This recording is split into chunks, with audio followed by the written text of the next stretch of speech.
Hi guys, I have a book here today called Flutterby.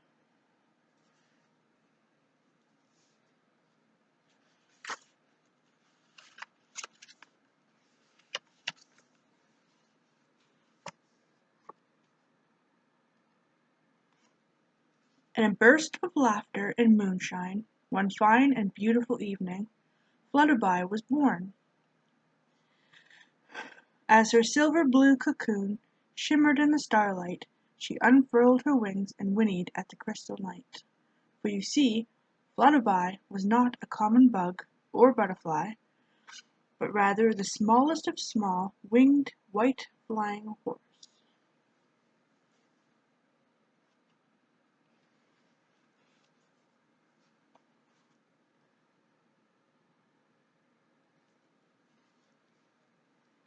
She looked about, and with a twinkle in her eye, she set off to discover her new world.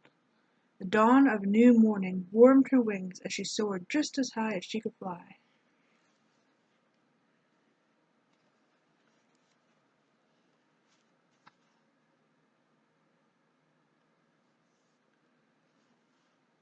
She soared up and around for an hour or more as her wings grew stronger and stronger. Finally she thought, "I wonder what I am and what I'm to do." She was thinking long and hard when suddenly Flutterby noticed a group of ants working industriously far below. "That's what I must be!" she exclaimed, and with that she glided softly to the ground to join her own kind.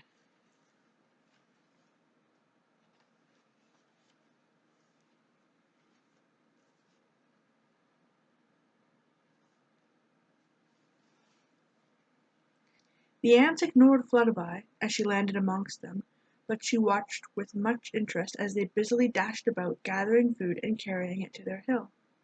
"Well," she thought, "if I'm truly an ant, then maybe I should get to work too." She picked up some food and just like the other ants carried it over to the hill.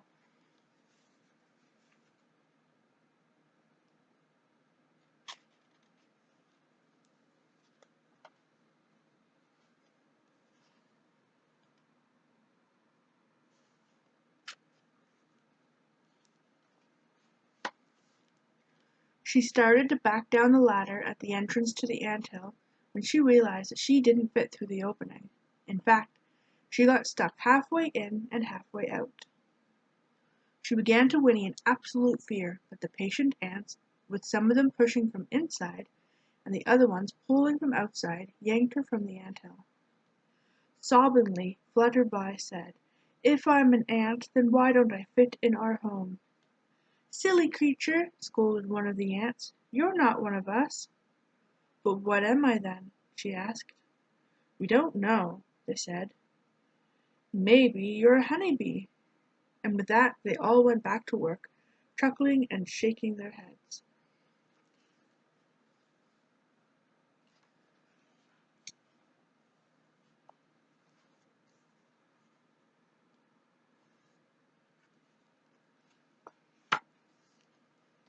"Maybe they're right," she said, as a tear dropped from her eye. "Maybe I am a honey bee." So Flutterby flew just as high as she could fly, and suddenly below she saw a drove of honeybees collecting nectar from a patch of clover. Quickly she folded her wings and like a hawk swept quickly to the ground. She watched them very closely to see exactly what they were doing, and following their every move, she carefully slipped into the blossom of a stalk of clover and scooped up an armload of nectar.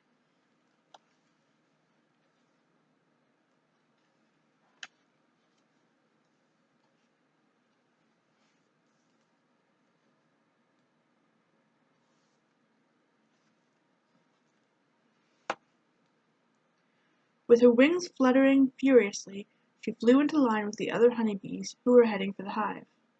When she arrived and it was her turn, she deposited the nectar where the other bees had placed theirs. "That wasn't so bad," she thought. "I guess I really must be a bee." Contented, she decided to explore her new home, and everything would have been fine, except that she backed into a bee. Now the bee never really meant to sting her, but accidentally he did.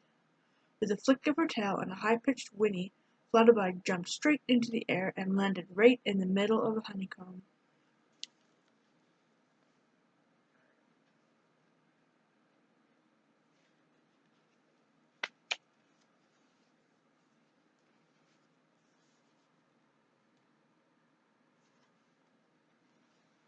The bees all started buzzing around, laughing at the poor little horse as she sat stuck in the center of all that honey. "Silly creature," they laughed, "you're not a honey bee." "But what am I?" she cried, as a honey-coated tear dripped from her eye. "We don't know," they said as they pulled her from the honeycomb. "Maybe you're a butterfly." And with that, they sent her on her way.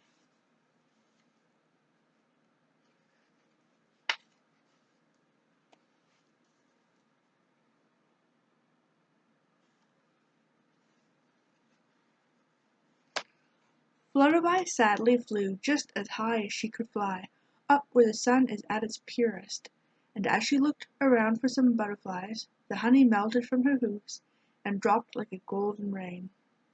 From her high vantage point she sighted, below, hundreds of beautiful butterflies softly circling an old elm tree. Hoping that these surely must be her people, she swooped down with a kick and a giggle to join her own kind.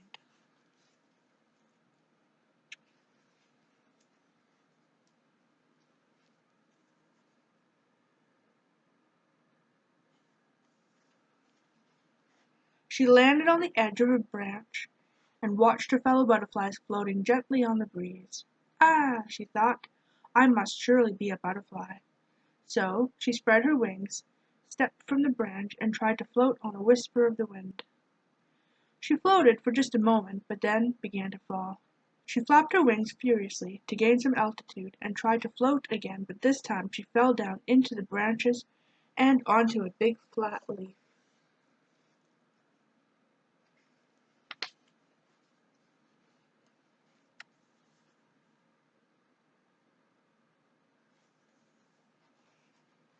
She just sat there and cried and cried.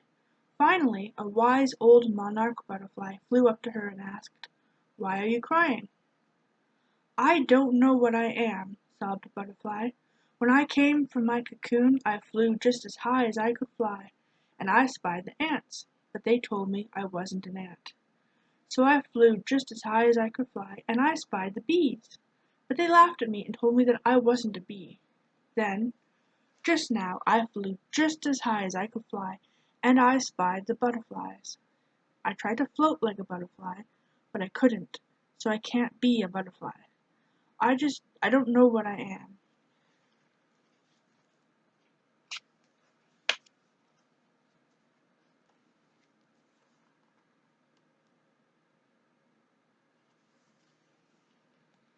The old butterfly thought for a moment, and then told Flutterby to look down through the leaves and to tell him what she saw.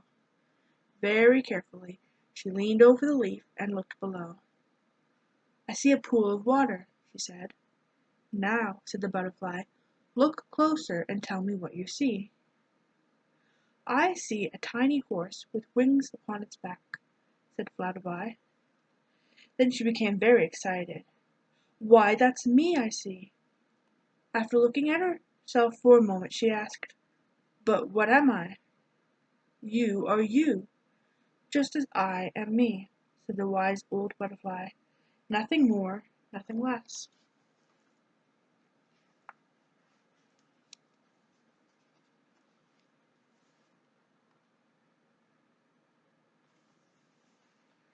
"But what does a me do?" she asked.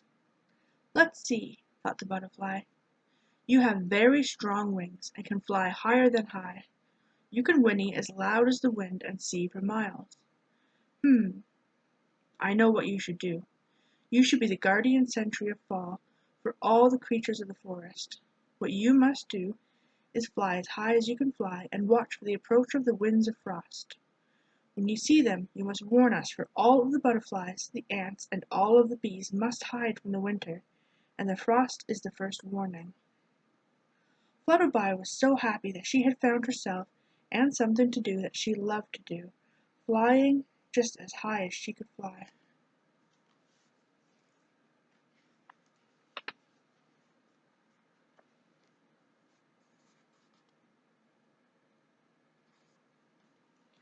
So on some autumn morning, look into the frosty pool, you'll see in your reflection that you're a Flutterby too.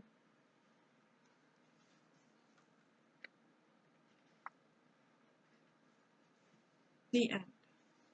I hope you guys liked it. Bye.